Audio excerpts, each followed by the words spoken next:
She married another man. Then showed up at my door crying 1 year later. I never thought I'd be writing something like this, but after everything that happened, I need to get it off my chest. 3 years ago, I met Emma during my first week at college. She wasn't loud or the kind of person who demanded attention, but somehow everyone noticed her. She had this calm confidence that made people feel comfortable around her. We ended up sitting next to each other in psychology class simply because every other seat was taken. At first, we barely talked. We exchanged notes, complained about impossible assignments, and laughed whenever our professor made painfully awkward jokes. Before long, grabbing coffee after class became our routine. Then coffee turned into late-night walks across campus, weekend study sessions, and hours spent talking about everything from childhood dreams to the lives we imagined having 10 years later. Somewhere along the way, I realized I was falling in love with her. The problem was that Emma had just gotten out of a toxic relationship. She told me more than once that she wasn't ready to trust anyone again. I promised myself I wouldn't ruin what we already had. I'd rather stay her best friend than risk losing her completely. For almost 2 years, that's exactly what I did. Everyone around us assumed we were dating. Even strangers at restaurants would ask if we wanted one bill or two. We'd laugh it off every time, but secretly I always wondered what would happen if I simply reached across the table and held her hand. I never did. Then graduation came, and reality hit us both. Emma received an incredible job offer in Seattle. I got accepted into a graduate program nearly 2,000 miles away in Chicago. We promised distance wouldn't change our friendship. We called every weekend, texted every day, and somehow kept each other involved in every little part of our lives. Until the calls became shorter. The messages became less frequent. Eventually, days passed without hearing from her. I convinced myself she was just busy. Then one Friday evening, while scrolling through Instagram, I saw the post that made my stomach drop. Emma was smiling beside a man I'd never seen before. Her left hand rested on his chest. The caption was only 6 words. I said yes. Forever starts now. I stared at my phone for what felt like an hour. No warning. No conversation. No mention that she was even dating someone. Just an engagement announcement. I wanted to be happy for her. I really did. But all I could think about was the fact that I'd spent years protecting our friendship instead of telling her how I felt. I closed the app and spent the rest of the night wondering if I had just made the biggest mistake of my life. Then, 3 days later, my phone rang. Emma was calling. For the first time in almost a month. And the moment I answered, I knew something was terribly wrong. Emma? For a few seconds, all I heard was silence. Then she whispered, "Can you talk?" Her voice didn't sound excited. It didn't sound like someone who had just gotten engaged. She sounded exhausted, like she'd been crying for hours. "Of course," I said, sitting down immediately. "What's going on?" She let out a shaky breath. "I don't even know where to start."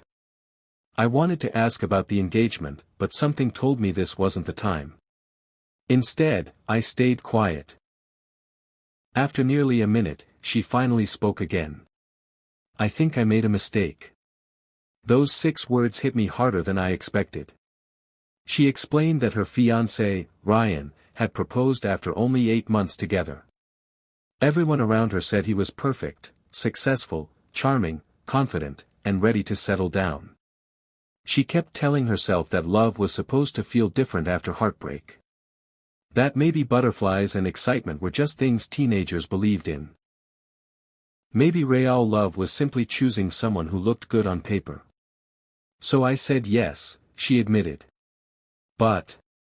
She stopped again. "But I don't feel happy." I didn't know what to say. Part of me wanted to tell her not to marry him. Another part reminded me that she wasn't mine, and never had been. Over the next hour, she confessed things she'd been hiding from almost everyone. Ryan hated how much time she spent talking to me. At first, he'd joke about it. Then the jokes became complaints. Eventually, he started checking who she was texting. Whenever my name appeared on her phone, he'd ask questions. Why does he still need you? Don't you think it's weird that he's always around? You know he's probably in love with you. Emma laughed nervously as she repeated his words. The worst part is, she said quietly, I think he was right. My heart nearly stopped. What do you mean? I think you were in love with me. I couldn't answer. Not because she was wrong. Because she was absolutely right. I kept waiting for you to say something, she continued. There were so many moments when I thought you were about to tell me how you felt. She laughed softly. I even practiced what I'd say if you did. I gripped my phone so tightly my hand hurt. And what would have happened? I finally asked. I don't know, she admitted. But I would have listened.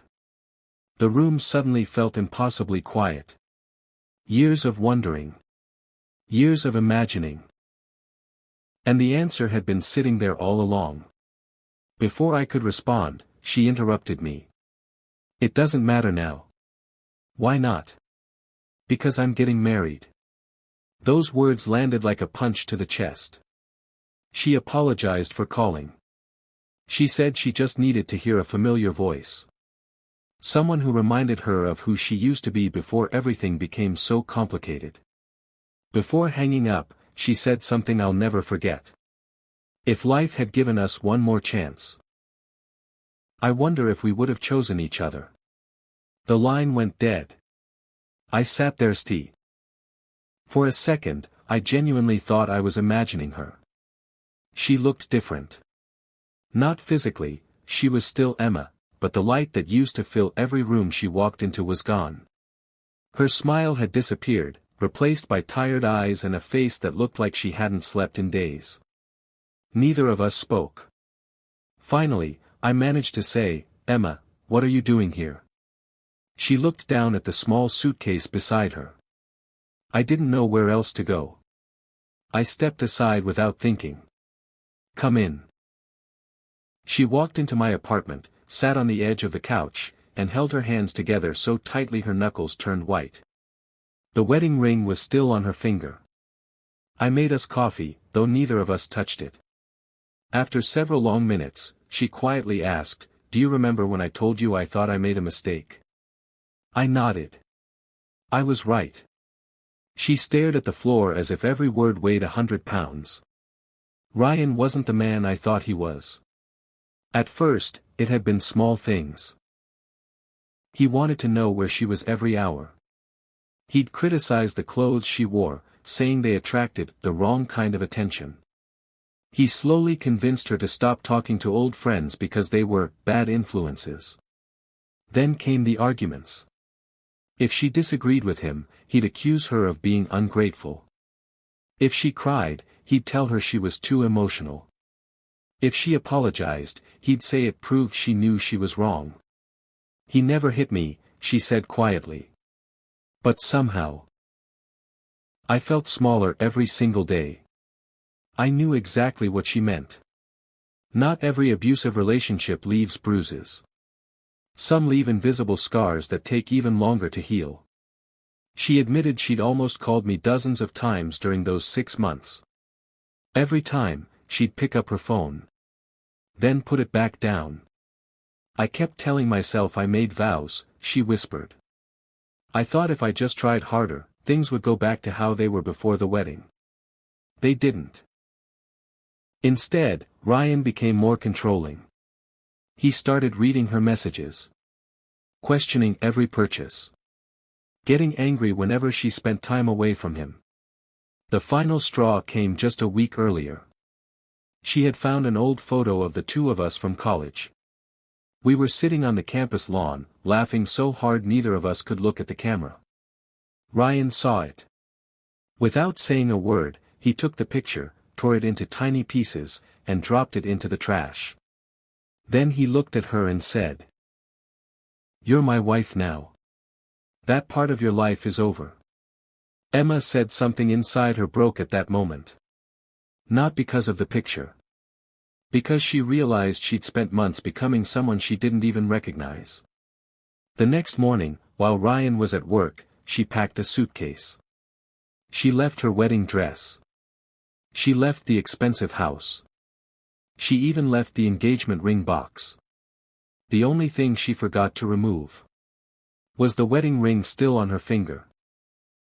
She looked at it for a long moment before wisp. Emma stayed with me for what was supposed to be one night. One night turned into a week. Then 2.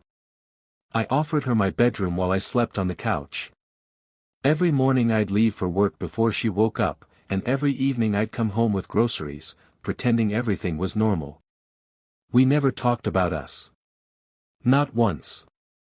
Instead, we talked about movies, college memories, and the tiny coffee shop near campus where we'd spent countless afternoons pretending to study. It felt strangely comforting, almost like we'd stepped back in time. But there was one major difference.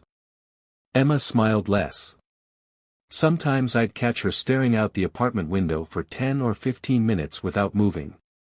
Other nights she'd wake up from nightmares, apologizing even though she hadn't done anything wrong. One evening, while washing the dishes, she quietly asked, "Do you think people can forget who they are?" I turned off the water. "No," I answered. "I think they just spend so long trying to survive that they stop recognizing themselves." She nodded without looking at me. I missed the person I used to be. Over the following weeks, she began seeing a therapist.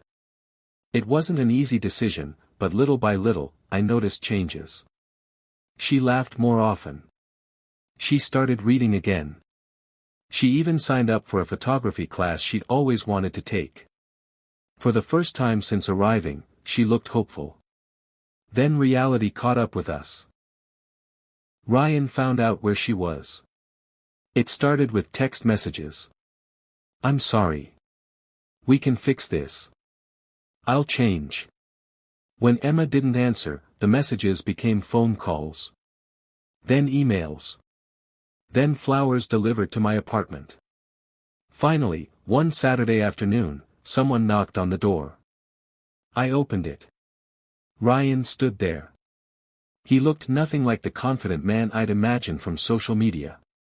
He looked desperate. "I just want 5 minutes with my wife," he said. Emma stepped into the hallway before I could respond. "I'm not your wife anymore." His expression changed instantly. "You don't mean that." "I do. You'll regret this." She shook her head. "No. I regret ignoring every warning sign because I was afraid of being alone." For a moment, neither of them spoke. Then Ryan looked at me. "So this is what this was always about?"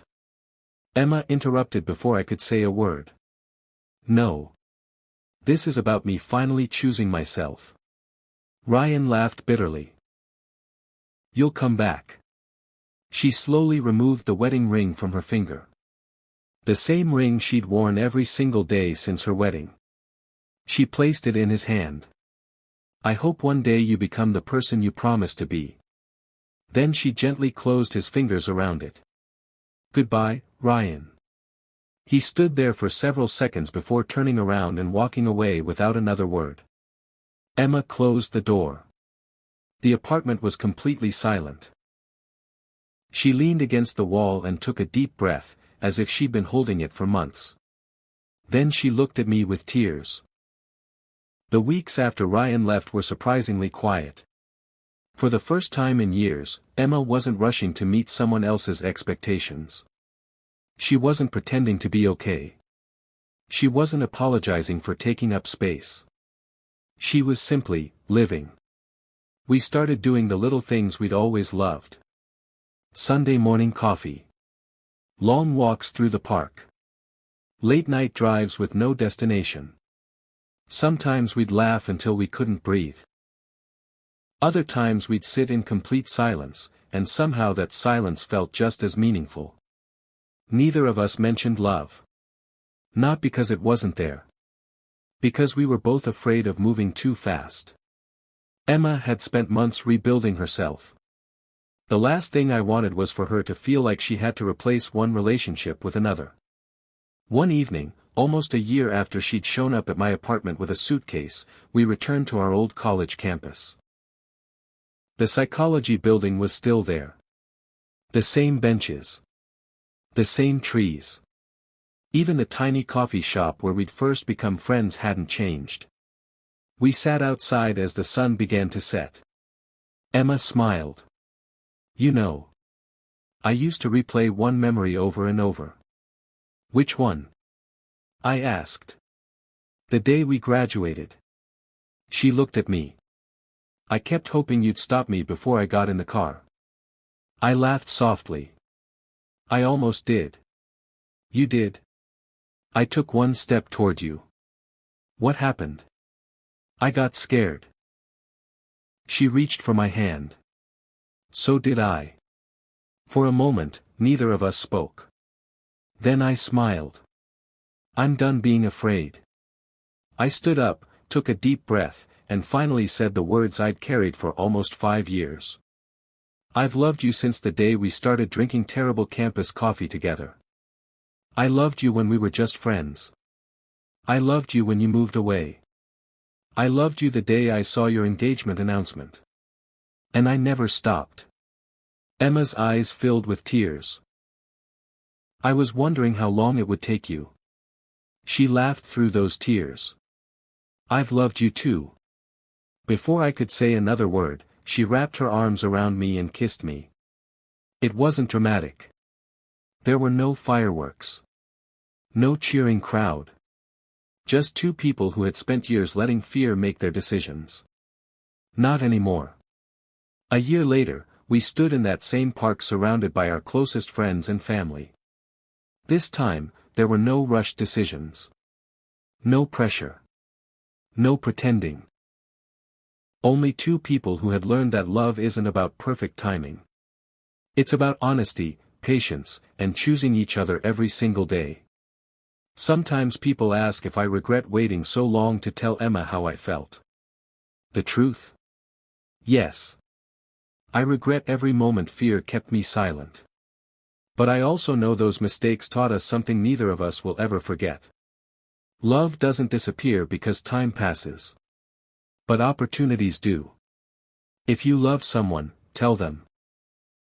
Not because you're guaranteed a happy ending.